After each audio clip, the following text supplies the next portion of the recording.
Anybody Don't here? ever stop playing. So, welcome one and all to the opening ceremony of Learnathon22.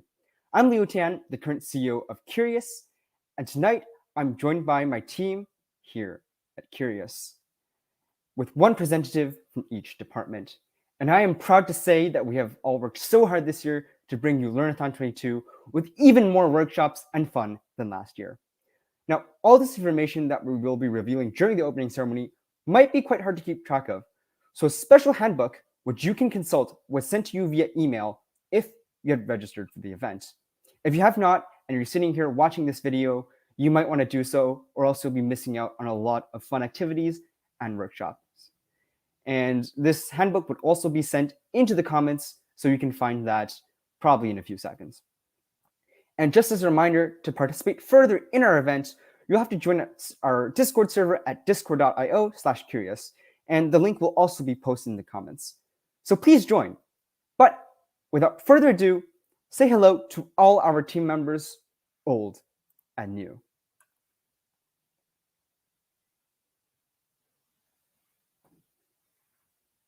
So I'll start it off. Once again, I am Liu Tian, the current CEO of Curious. And you may remember me as the events coordinator during last year's events. But things have really changed. Well, this year I am a grade 11 IB student at Richmond Secondary School, which is sort of a lie because I graduated and school already ended. But for next year, I'll be heading off to software engineering at Waterloo.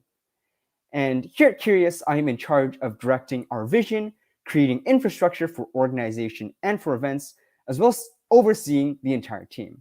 So if you want to reach out to me and have a talk about the organization or to have a coffee chat, I'd be happy to do so. And just to add, it has been a really big year for Curious with a lot of new faces on our team. So I'd like to pass on the stick to Pak Tung, our COO. Hey everyone, my name is Pak Tung and I'm the COO of Curious, coming to you from Toronto. I'm heading into computer engineering at Toronto Metropolitan this fall. Here at Curious, I oversee the day-to-day operations alongside Leo, from marketing to event coordination to partnerships, and work with everyone here to bring you all this event. Pass it on to Pranay. Hey everyone, I am Pranay Chopra, the partnership coordinator here at Curious. My job is to find and organize all the prizes for our amazing events, and this year we have some great ones. I'm a grade 10 AP student that goes to Bishop Reading in Milton, and I aspire to become a software developer and entrepreneur.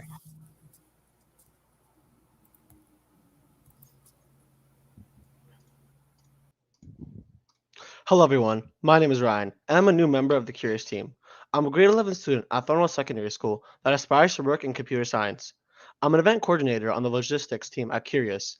This means that my fellow logistics members and I plan and coordinate the logistical side of events such as Learnathon. This includes prize distribution, reaching out to workshop speakers, and creating participant and speaker handbooks. This is my first Learnathon that I'm a part of, and hope to make it a great experience for everyone participating. Unfortunately, my other logistics members could not make it to the opening ceremony, but Hamid is a grade 10 student from Ontario who's interested in computer science, and Christina is an incoming Waterloo CS/BBA student interested in tech, business, and finance. She's an event lead and part of the logistics team that plans and coordinates events year-round, such as our Learnathon22. She hopes you all stay curious.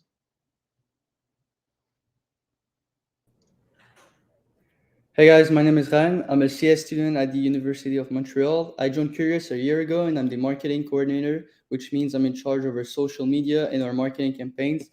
There are also Carissa and Emily on the marketing team who are talented graphic designers. Shout out to them. They worked really hard and made all the promotional material and posters that you can see on our social media, which we'll discuss in a little bit. Meanwhile, I'll pass it on to the next team, which is community outreach. So hey everyone, I'm Fred and I'm one of the founding members of Curious, as well as a community manager. So a bit about me, I'm a CS student at University of Montreal and particularly interested in game dev. I joined Curious at its birth almost 3 years ago now, and it's amazing to see how far we've come. So I wanted to personally thank every single one of you for joining this great community. Anyways, along with me on the community team are Edward and Andrew. You'll probably get to know us during the event, where they're mostly to make sure everything runs smoothly in the server, which really just means chatting with you guys as much as we can. We also have a few activities lined up for you, but I'll talk about that later. So for now, let's introduce our board of directors. Hey everyone, I'm Steven. I'm the founder of Curious, and now I'm serving as the chair on the board of directors. Unfortunately, Ishta and Louis today couldn't make it, but Louis is currently a student at McGill in cognitive science, and Ishta is a student at McMaster, and I'm currently a student in software engineering at the University of Waterloo. So I'm super happy to be here today, and I'll be speaking to you guys shortly, actually.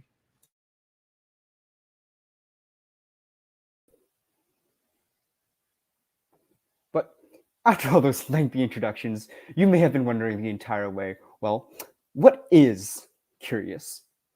Curious is a provincially registered Canadian student-run nonprofit organization that aims to provide opportunities to students to engage in technology and to empower them to become future creators of social good through this ever-growing field. In other words, we're a group of students who organize events to help you learn about the field of tech. If you've been following Curious throughout the past year, you may also know that we run a variety of events, such as Sunday workshops on various topics related to tech, from development to design, Curious Hacks Summer and Christmas Edition, hackathons for social good and for fun, respectively, as well as Unicon, a one-stop Canadian university fair for all software and engineering-related majors. Of course, we also ran Learnathon20 and 21, which were our biggest events thus far. So, if you're interested in our events, mission, or anything really, you can visit our website at curious.ca or check out the various social media platforms that we are on. As Leo said, we also just wanted to let you guys know about our social media since we often post on the events we organize and anything related to the organization. So you can find us on Facebook, Instagram, Twitter, TikTok, and LinkedIn through the following links. You can also gain access to past workshops and events through YouTube, enjoy our growing community on Discord to attend our workshops and community events live like game nights and movie nights. I'll pass it out now to Pak Tong for the Riffle Prize winner.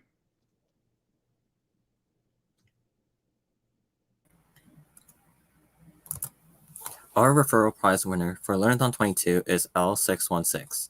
Congratulations for winning a $25 Amazon gift card.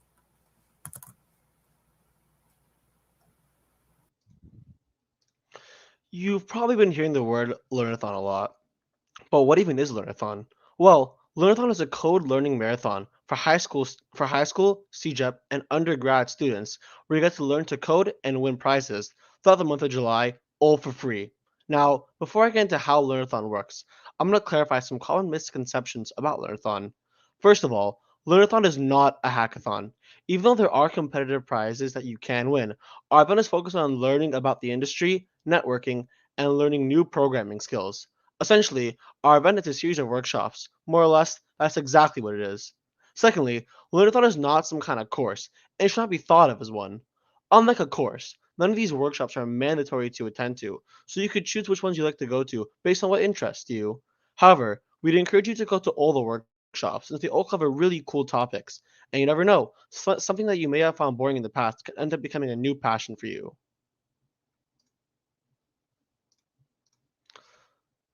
Now, how will Learnathon work? Well, Learnathon is split into three parts. The first part is the workshops. These workshops are interactive lessons given by mentors. These mentors range from university students to industry professionals and cover a variety of topics. They take place 5 times a week, Monday through Saturday, from 7:30 to 9:30 EDT on Zoom. You can find the exact schedule in the participant handbook, and we'll discuss it later in the opening ceremony. The second part of Learnathon is the challenges. There are challenges for game development, web development, cybersecurity, and AI/ML. All these topics have various workshops that revolve around them, so don't be afraid if you aren't familiar with them. These challenges are hosted on the Learnathon dev post. Lastly, by participating, you get the chance to win one of many giveaways and prizes provided from our generous sponsors.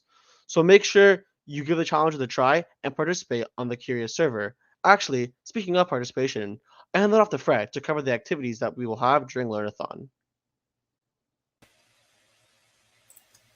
As promised, I return to you with the activities the community teams have planned for this event. To name a few, we prepared a Minecraft crowd control game. a live Unity devlog that you can participate in for a Discord crowd control game that the community team built from scratch, a resume roast, and more. Every one of you should have received the participant handbook, and if you haven't, let us know and we'll send it over to you ASAP. In there, you'll find more information about the workshop and activities. Of course, to stay up to date on everything and chat with other participants and execs, our Discord server is the place to go. Make sure to join if you haven't yet, to give yourself some roles and to introduce yourself in order to have access to all the community channels. The announcements channel is where, you might have guessed it, we make announcements, so you'll want to stay up to date on that. The workshop channel is where you'll have information concerning the workshops ahead of time. Feel free to share your everyday discoveries in the Today I Learned channel so we can all go to bed smarter. Again, panelist question is pretty self-explanatory. It's where you ask questions for panels. Also, please do share your creations with the community. It's always cool to see what everyone is working on, and who knows, maybe you'll find someone to work on it with you.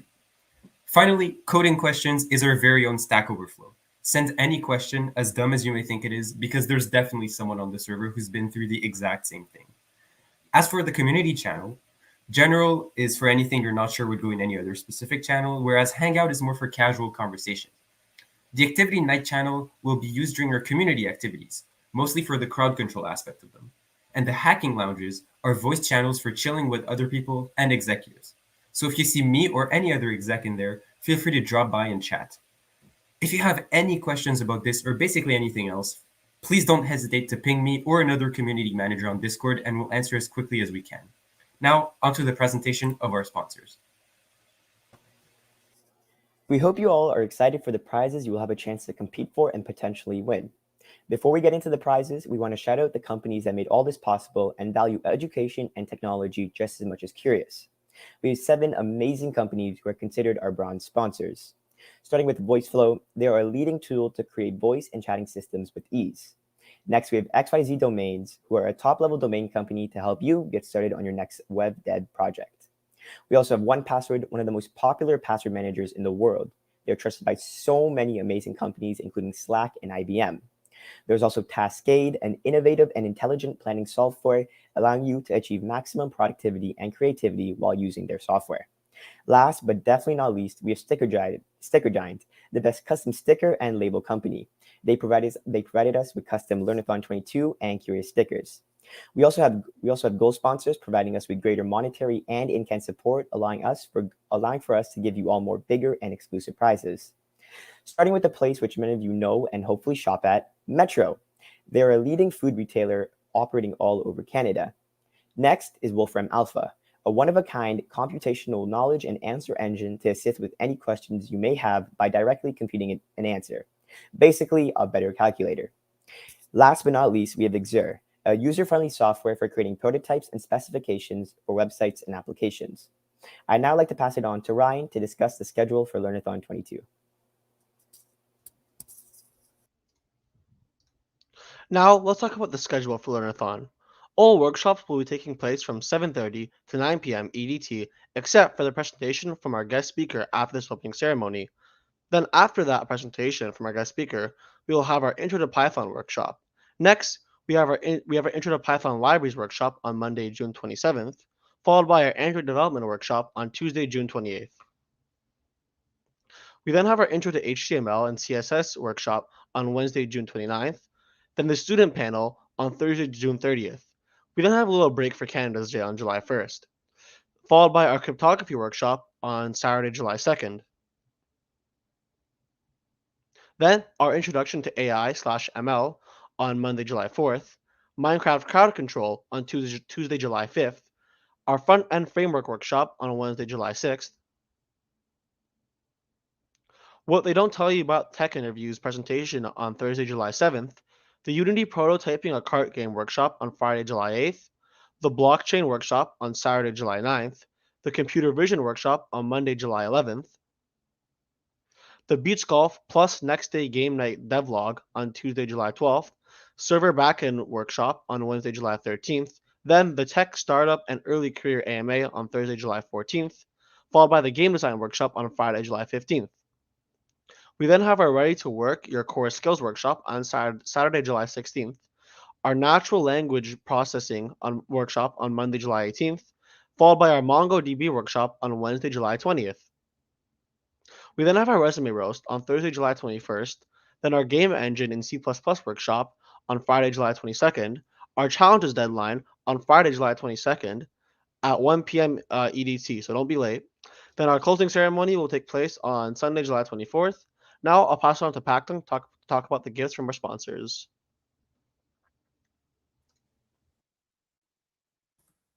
As a participant in Learnathon22, you have access to Wolfram 1 for 30 days, valued at $25, and Tascade for 5 years with unlimited upgrades. We have 350 .xyz domains that are redeemable free for the first year using the code LTHN22, as well as a coupon code toward a professional license subscription at VoiceFlow, valued at $49 a month. Feel free to make use of these services and redeem them. You can review this information in the participant handbook that has been sent out through email. Thank you to our sponsors for these gifts. Thank you, Pactung. Those prizes are considered freebies and are given out to every participant. But now let's talk about some prizes you can win. Starting off with giveaways. These prizes are given to Curious members who participate the most in the server and will win some Curious stickers and Discord Nitro for a month. We also have the Not a Pyramid Scheme prize, which is handed out to the person who shares the event the most during the event. They will win Discord Nitro for a month and stickers. Moving on to more prizes, these will be separated by community-based or project-based. The community prizes are made up of the Chatterbox prize, I Want to Be a Curious Exec prize, and the What is Sleep prize. The winners for these prizes will get a 3-month Exerce subscription, a Wolfram Alpha subscription for a year, a lifetime upgrade for Tascade's unlimited plan, and some Curious stickers. The project-based prizes will be corresponding with their theme that week. We have 4 categories that you can win in, again corresponding with their 4 themes. These include the best web dev project, the best AI or machine learning project, the best cybersecurity project, and the best game dev project. These winners will get an Interview Buddy subscription for life, a Raspberry Pi, a Wolfram Alpha subscription for a year, a lifetime upgrade for Tascade's Ultimate Plan, and some Curious stickers. If you need more details, please check out page 14 and 15 of our participant handbook, and thank you once again to all our amazing sponsors.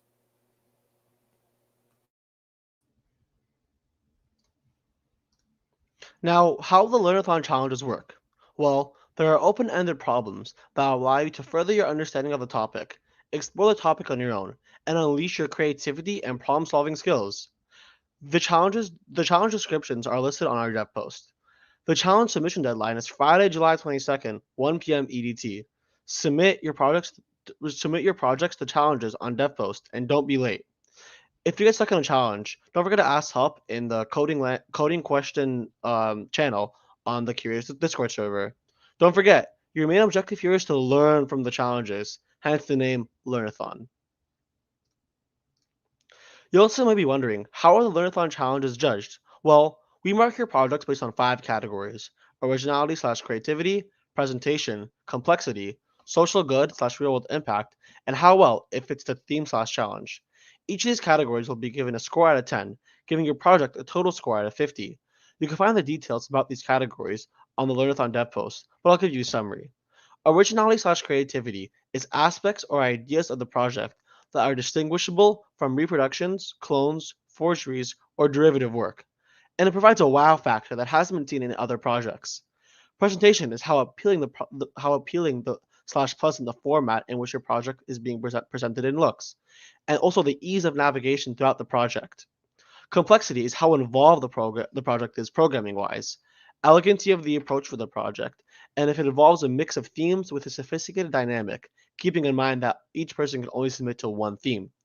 Social good/real-world impact is how innovative the project is, what real-world problems can it or has the potential to solve, and how well does the project attempt to approach social issues.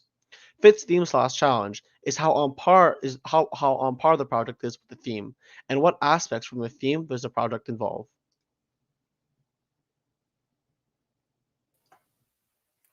Now, when Steven introduced himself, he mentioned that he was going to come up and speak again. Well, for this event, we do have a very quick message from our founder, and it's going to be about Steven's journey with Curious. So let's invite Steven Gong, the founder and chair of Curious, to give his talk. Awesome. Thank you, Leo. Yeah, as you guys can tell, I'm very excited to be talking to you guys. I'll try to keep this quick, But essentially, right now I'm serving on the chair as the chair on the board of directors for Curious. But for the first year and a half, first 2 years of Curious, I was the original founder and I was the CEO and president. And throughout that time, I think I learned a lot. And today I wanted to share with you guys a little bit more about how it all began, because honestly, it wasn't all great. We faced so many challenges, so many struggles. So Curious started in 2019, and that was pre-COVID time. So everything was in person. And the original vision for Curious was not to do all of these online events, but rather to put together in-person events. So I founded Curious around April 2019, and I wanted to put together these in-person events targeted towards high school students and help them break into the field of programming. Now, around the summer of 2019 was when I started to try and recruit executives. And so by September 2019, I built together a team of around 10 to 15 people. And, we had a marketing department, we had a community outreach department, we had a partnerships department, all of that. And so things were really seeming to go our way. And then as we started to reach out, whether that was for mentors, asking mentors whether they'd be willing to host a workshop, or getting in touch with school administration to rent out the classrooms for the students, it seemed that nobody really believed in us. And so by December 2019, honestly, we've tried so hard and nobody said yes to us. And I think this is a really common problem that you guys are going to face in your life, whether that's starting a company or even when you're going to try to find your first internship, right? This cold start problem, because when you're trying to look for a job, for example, the job says, oh, we want you to have experience, but you don't have any experience. But the whole reason you're trying to get a job is to get that experience, right? And so there's this loop, and it just doesn't seem like you can't pinpoint the beginning. And so that we had the same issue happening as well for partnerships. We were trying to find companies to sponsor us, but we didn't have any track record. When the schools rejected us, it's because we never put together any sort of event. So why would they believe in us? And so around that time, December 2019 and beginning of 2020, then COVID hits. And instead of giving up, thinking, okay, Curious is never going to work out, how about we just give up? I decided that we're going to try and adapt. And so in April of 2020 was really when we started to come up with the idea of the Learnathon, maybe even a bit earlier than that, around March 2020. And by that time, I mentioned that we had a team of around 10 to 15 people at the beginning of 2019. Well, that team sort of shrunk to just 2 other people. And those 2 people are Fred, who is now on the community outreach team, and Louis, who is on the board of directors with me now. So we were a 3-person team running Learnathon 2020. And for some reason, it just started to work. We didn't have any track record, but we just kept pushing forward. We never gave up. We believed in ourselves. And finally, there were mentors who were saying, yeah, I'm glad to host a workshop for you guys. Yeah, there was the government of Canada who accepted to give us money so we can give those, invest them in Raspberry Pis and give those away. Finally, we started to see success. And I think the reason for that, the main reason is our perseverance and our belief in ourselves. And I think that's one of the biggest lessons that you guys can take away from this. You guys are going to be learning a lot for the next month. Sometimes it's not going to be easy. You're going to be learning about machine learning, game development, web development. There's going to be a lot of concepts you guys are going to be learning. And sometimes you just want to give up, right? Because why do you want to do this when you can just relax, watch YouTube videos? But no, if you really want something, I think the best things in life don't come easy. You need to put in the work and you need to keep going. And throughout this month, I think we've tried to put together a lot of resources for you guys. We've tried to curate those workshops, put together resources for you guys, give you guys access to mentors, so that it's a little bit easier for you guys. Try to build a community so you guys can each help out each other. But I think that in general in life, the best things don't come easy, and you guys need to keep pushing forward. And now that I say all of this, I want to talk to you guys about the fact that we're still recruiting for the 2022 to 2023 season. If you look at the slide, we have a lot of positions open. So I highly encourage you guys to apply. We're now around 10 to 15 people, and we're trying to double that for next year. So we have positions like the partnerships coordinator, who is in charge of securing sponsors, who is Pranay right now, but we're trying to build that team again. Executive secretary, mentor relations manager. There's honestly so many positions. So you guys can go to our website, curious.ca/open positions. And if you guys want to be part of this, to encourage people, make programming more accessible, encourage high school students to break into the field of programming, highly encourage you guys to join. You guys have seen all of the amazing executives we have. All of them are super talented, super smart, and super kind. So yeah, that's pretty much it. That's all I wanted to say. If you guys want to learn more about Curious or the journey behind it, or when you guys are applying, want to learn more, feel free to reach out to any of us. We're happy to help you all. But that's pretty much all from me, and I'll give the mic back to Leo or whoever else that comes. So thank you very much.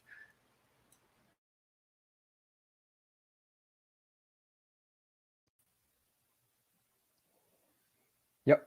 So just really quickly, if you guys have any questions about our organization or about the logistics of the event, we're just going to provide a really quick space for you to ask that. And once we go through other questions, we will actually invite our keynote speaker to come up and speak. So let's just see if we have any questions. I'll just give you guys a little bit of time to type it out first in the comments, maybe.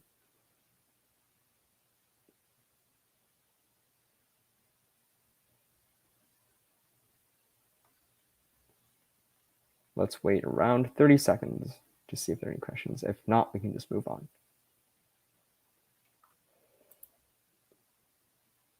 Okay, so here's a great question.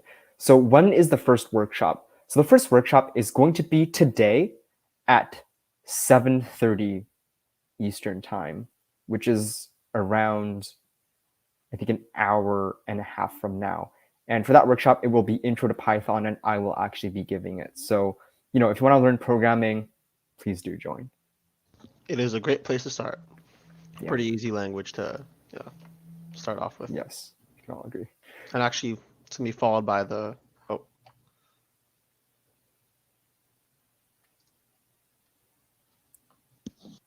So how will we get access to the Zoom workshop links?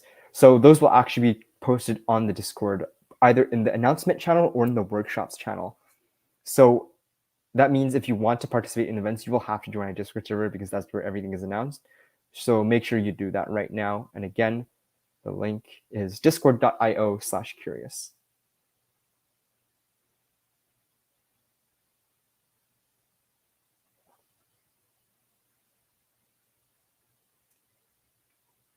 Any questions about like the challenges, the events, the activities, etc.? If you guys do not have any more questions, we can just move on. But you can always feel free to ask either the execs or some of our ambassadors. Yes. Oh, yeah. All the workshops will be recorded. Yes, you can access it on the Curious YouTube channel. Yes. So I have a friend who wants to sign up to the event. Is it too late for it now? The answer is it's not too late. You can register mid-event because this event does last a month long. It's a very long event by all means. So, if you miss the beginning and you think you can follow up with the rest of the workshops, for sure, just join. And we actually have a prize for that. So if you post about the event during the event, so if you share our event, or if you share an activity, you share a workshop, you may be eligible for a raffle for a prize. So, start posting it. It's pretty much a free prize. And don't forget, like, the whole objective is to learn, right? So don't be like worried if like, oh, you're busy the first week of July. It's okay. So your whole objective is here is to learn, right? So that's the end goal of Learnathon.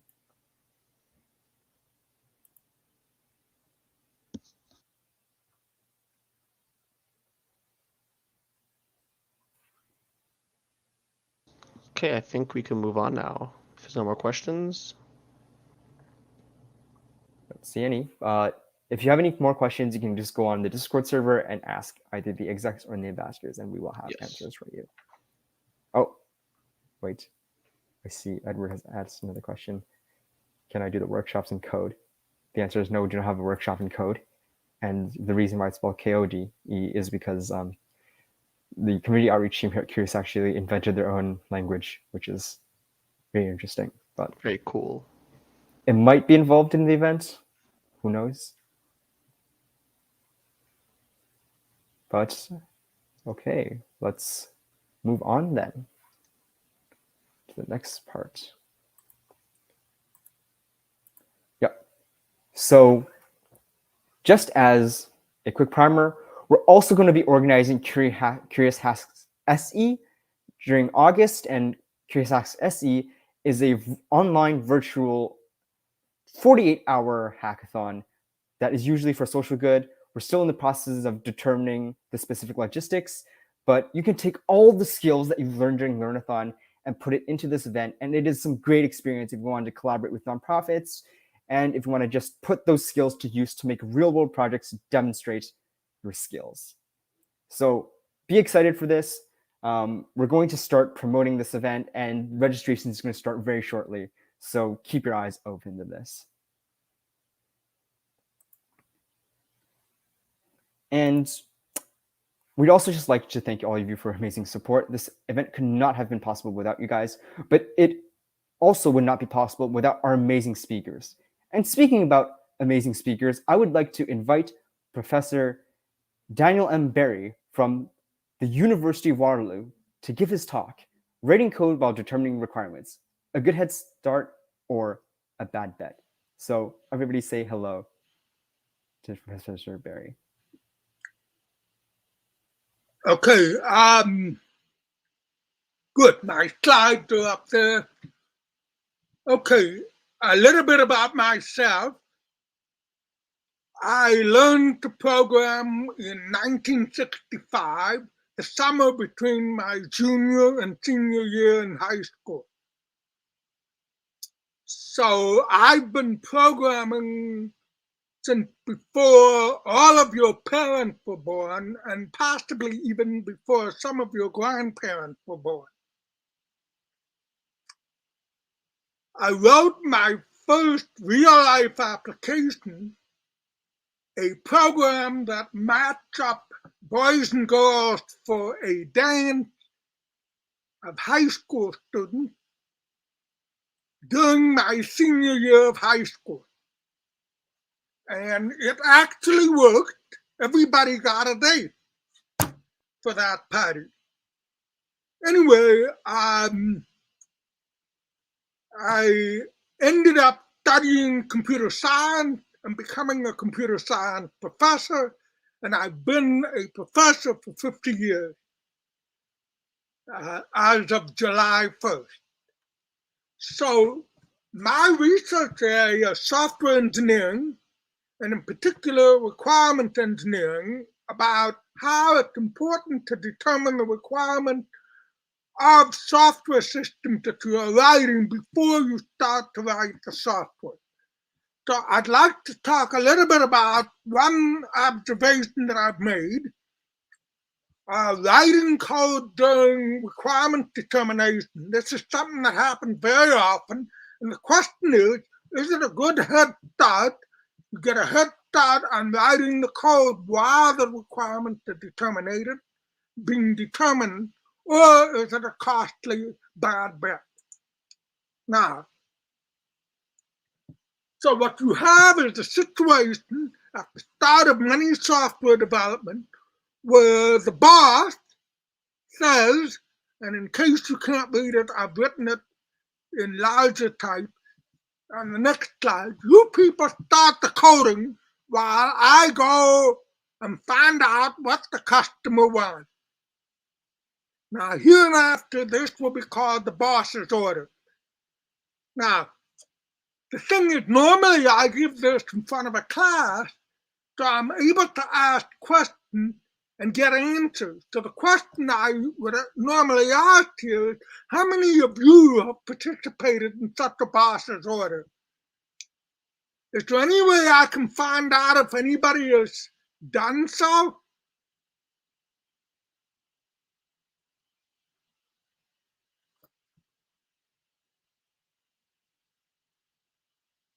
I guess not.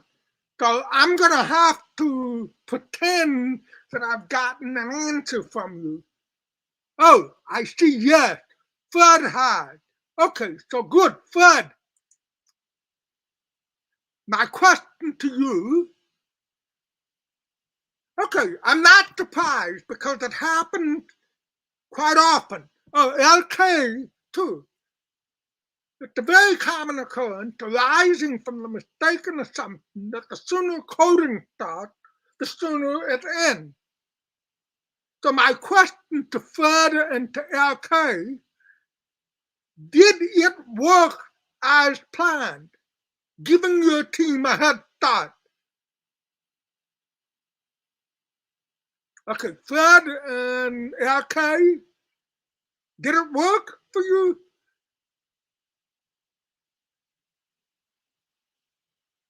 Did you actually get a head start? Okay, usually not. Yeah, why? What happened? For LK, so. What happened, Fred? Can you summarize it?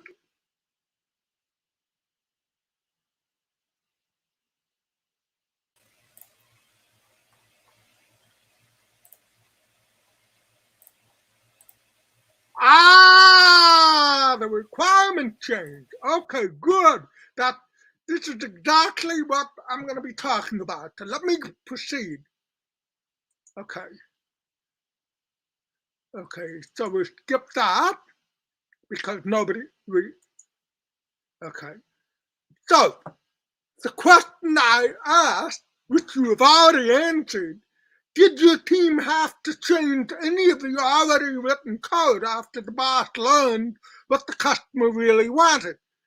Now, from what Fred answered, I can surmise that the answer is yes. Okay.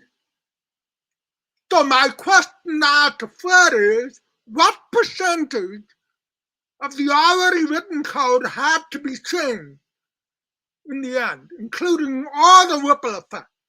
10, 20, 30, 40%?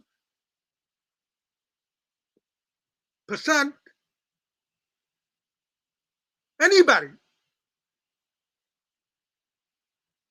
Let's have a number.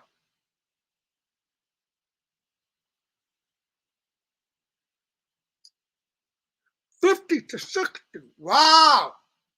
That's even worse than I thought. Okay. The thing is, okay, let's take that number. Okay. Now, there's some assumptions implicit in the boss's order. First, the requirements are easy to learn. Okay, and apparently Fred and LK and others, okay, I can't pronounce that. 40% good. Okay, so let's see. So the assumptions include a requirement easier to learn. And the thing is, I would guess from the answers we're getting is no. And the fact that this is not true in most people's experience is the reason they prefer to skip this stuff and move right to coding. Because it's a pain in the ass to determine the requirement. Okay, now I'm prepared. Now, the next assumption is that the customer knows what he wants. And my question of that is, how many of you have found this to be true? And I would guess that, okay, usually not. Fred, no. Good. Okay. And a very common complaint among programmers is that the idiot customers just do not know what they want and are always changing their effing mind. And in fact, Edward says never. Oh, they think they do, yes, but they don't. Okay, now, the third assumption, and that's not from the customer, but it's from us. One can write code before knowing what its requirement is, before what it's supposed to do. Now, the thing is, I've never understood this assumption because since writing any line of code requires knowing exactly what that line of code is supposed to do, how can you write software without knowing what it's supposed to do? Okay, well, the thing is, a lot of people will answer me, but a programmer who knows the software's domain can make very educated guesses about what most of the software is going to have to do. And while the code will not be 100% correct, it won't be too far off. Now that's what they're saying. And in any case, we can fix the imperfections later. Now the numbers we're seeing here are actually 40, 50, 60%. That's not quite too far off. Okay, now, later we'll see what that imperfection costs. Now, here's some facts that we're going to need to analyze if the writing code during requirement determination is a good head start or a costly bad bet. Okay, we have data that show, okay, and I'm going to show you both slides that let me get back to, the cost, what we're looking at is the relative cost to fix the fault, a defect, a bug, against the phase in which the fault is detected and fixed. Okay, so if you have an error in the requirement and you detect it right away, let's say it costs an hour to fix. That same defect, if it's not caught during requirement analysis, but you catch it during coding and you fixed it then, will cost 10 hours to fix. And if you don't catch it during coding and your customer finds it, the best bug finder in the universe, it will cost 200 hours to fix. And that is, and the reason for this is that by the time you've written code, the code is connected to all sorts of other things, including other code. And so when you fix something, you've got to find all the things that are connected to it to fix them too. More specifically, requirement defects are harder to fix than architectural defects, which are harder to fix than design defects, which are harder to fix than implementation defects. And in fact, we have more specific graphs that show requirement errors, the cost increase to fix is much greater than for architectural errors, and then for design errors, and for plain implementation bugs. Now, so it pays to find errors during requirement engineering. It also pays to spend a lot of time getting to those requirement specifications error-free to avoid the later high-cost error repair, and thereby to speed up implementation. Now, and we find when we examine the data that even 70% of the life cycle can be spent during requirement if you do it right. Now, this is not a prescription, but a prediction of what happened. And that is, if you get the requirement completely right, including all the errors detected, then coding will go so fast that the time you spent on requirement analysis will be 70% of the total life cycle. That's an incredible speed up. But now, let's get back to the boss's order. Now, the thing is, we have predictions of 40 to 50, 60%. what I have is the minimum of 10%. Let's see what happens with that minimum, and then we'll reconsider 40, 50, 60%. Now, the thing is, if as little as 10% of the code written in advance of knowing full requirement has to be shown after the full requirements are known, then the cost of writing code has doubled. Now, the reason for this is that, let me see, okay, if the C is the cost of writing the advanced version, the cost of fixing the advanced version when as little as 10% of it has to be changed is 10 times 10% of C, or C itself. So you end up doubling the code. Now, if you're talking 40, 50, 60%, we're talking tripling, quadrupling, quintupling the cost of the code. Really bad. So, okay.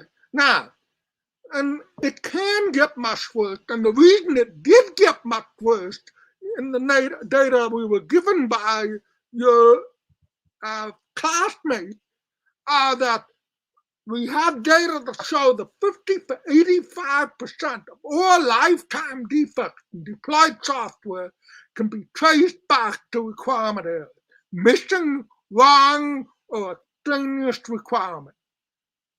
And that accounts for the 40 to 50% of the changes. So what's the better use of the programmers who would become idle if they're not put to work starting to write the code while the boss goes up to talk to the customer? Okay. Have them join the requirement analysis to provide more brain power and to help the team know when the requirement specification is complete enough that it can be programmed without the programmers having to ask questions, so that they can just zip through knowing exactly what they have to do. Okay. Now, so obeying the boss's order in this case amounts to a very bad bet. It's practically guaranteed to end up at least doubling the cost of writing the code and developing the system. Now, other implications of this are, it says something about how bug fixes and maintenance should be done. It's cheaper in the long run to throw out buggy code, redo and finish requirement analysis, and start coding from scratch. Don't try to modify the buggy code. Now, the problem with this is that you find nobody is willing to throw out investment in written code, even if it's clearly buggy, even though the data are clear that it would be cheaper, much cheaper in the long run to start all over, taking advantage of what you have learned in that first buggy version. Okay. Okay. About 70% of the bugs arise from missing easily identified requirements that deal with exceptions that are inherent in the basic function of software, such as just checking for ill-formed input and things as simple as the denominator of a division being 0, and not creative new requirements that no one thought of. So we have the situation that 70% of the bugs arise from defects that are very easy to catch if you just spend a little bit of time thinking about what can go wrong with each of the features that you have. Bad input, input outside of the features domain, etc.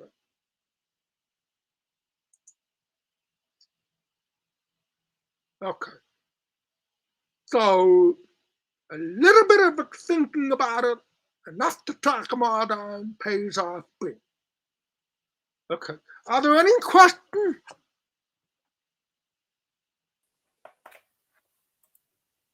So very quickly, thank you, Professor Berry, for your talk.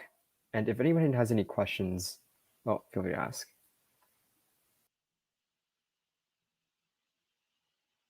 Oh, well, here's the thing. Remember what okay. Everybody can see, I'm assuming that everybody can see the question. I don't have to repeat it.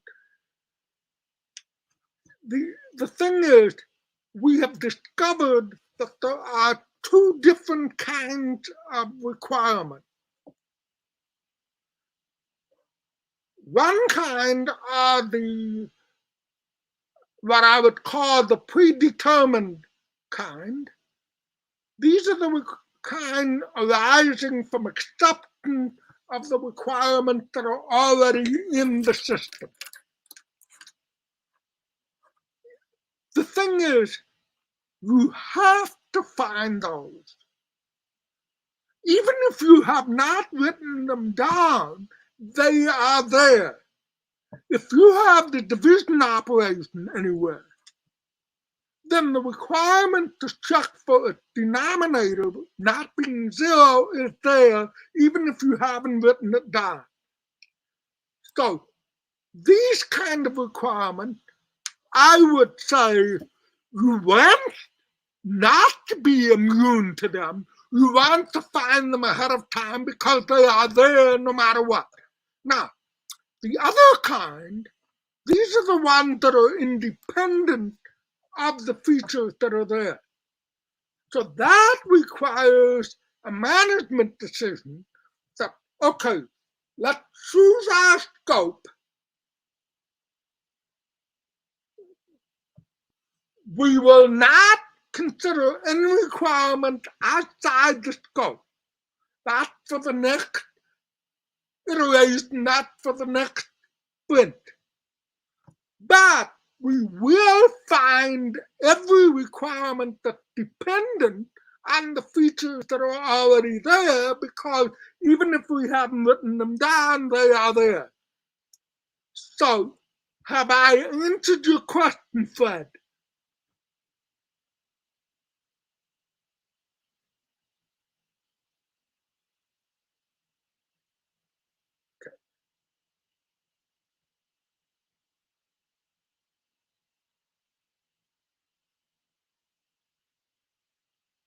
Yes, well, okay. The thing is, what you have to do is, okay, get the customer to say, look, we're going to develop the next iteration for you. Please pick a scope. This is what we'll do, but we'll deliver a bug-free version of that scope. And if you come to us in the meantime with some new ideas, we're going to put them off to the next round. That's all you have.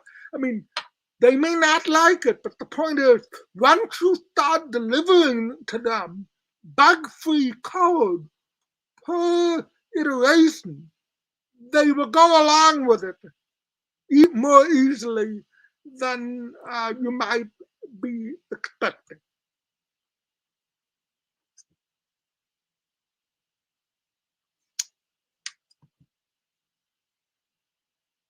This, okay, I wish I knew the answer to that. The thing is, all I can say is we try our best to develop data that show these costs, and the thing is, you just have to show the managers and the tech lead the data, and maybe they'll get the message.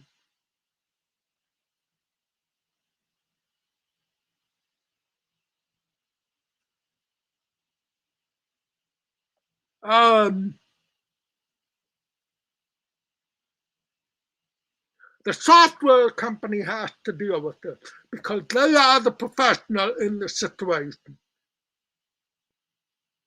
I mean, the thing is, when you go to a medical doctor, the medical doctor has to tell you, hey, I can't solve your problem, or I believe that I might be able to solve your problem, but there's only a 50% chance. So the thing is, it's the professional's job in this situation to lay the cards on the table and tell the client, look, here's what I can do, here's what I can't do. If you're going to ask me to do something I can't do, there's nothing I can do about it. So our job as the professionals to set the expectation.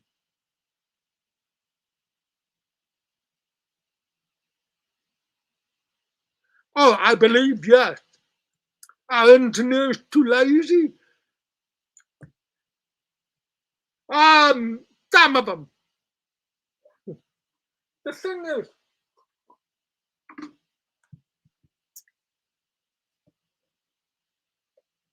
okay, I used to be lazy in this way. But when I started having experiences like this, and I saw the data, I began to understand what I had to do. So the thing is, what it gets down to is that we software engineers have to understand the data that describe the way we work and to understand what it means about in terms of what we have to do. And that's what a good software engineering education tries to give you. So I encourage all of you to consider going into software engineering and getting your engineering degree, where you will learn about things like this.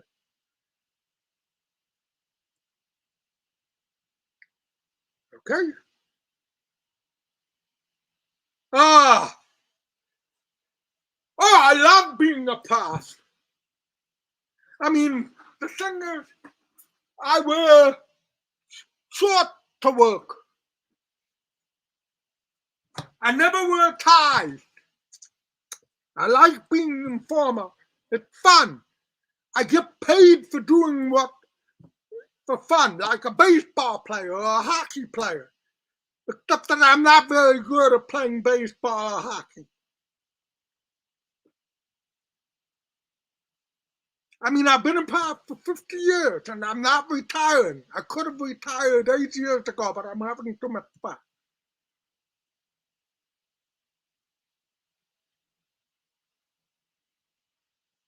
I don't like working for a living. I like playing for a living.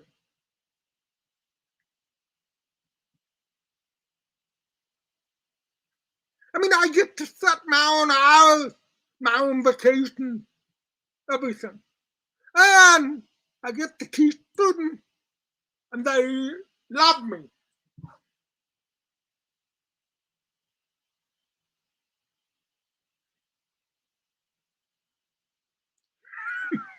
Thank you, Edward. I'm done.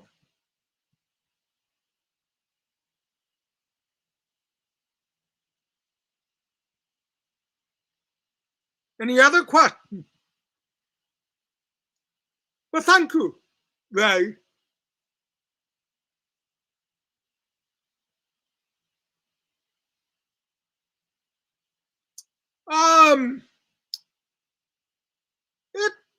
It affects everyone, but I would say the less experienced one who haven't experienced like the 40 to 50% of changes and then understood it are more likely to get into these problems than someone who's had more experience and has begun to understand what's going on. The thing is, you've got to look at the experiences. If you keep having the same kind of experiences over and over again, that says, hey, you're doing something wrong, and then the thing that you should be doing is looking at the data to try to understand why you're having that. So, yes, it so happens that the less experience you have, the more likely you're going to get into this problem. But I know some old folks who do the same thing.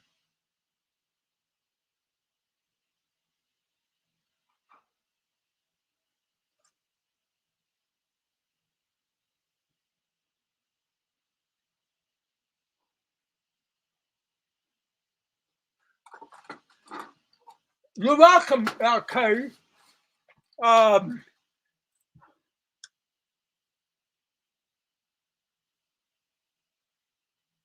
Live long and prosper, and don't behave.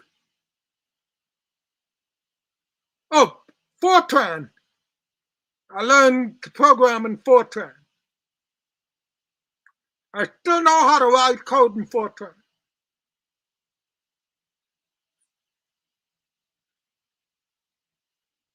You're welcome.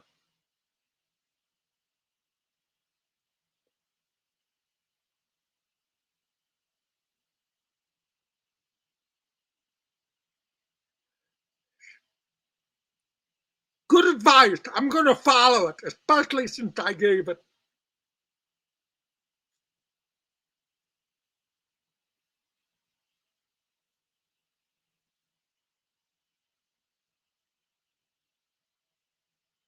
You're welcome, Edward.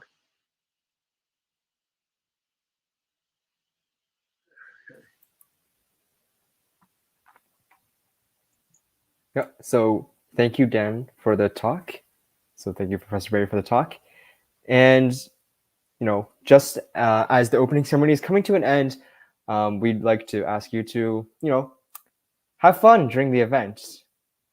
And as Dan says, prosper and live long and don't behave. So this is a collective goodbye from the Curious team.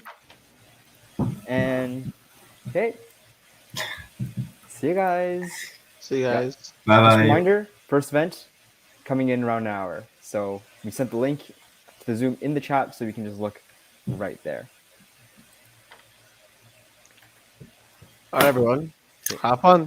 Bye. Bye-bye. Bye. Enjoy the event. Good luck. Yep.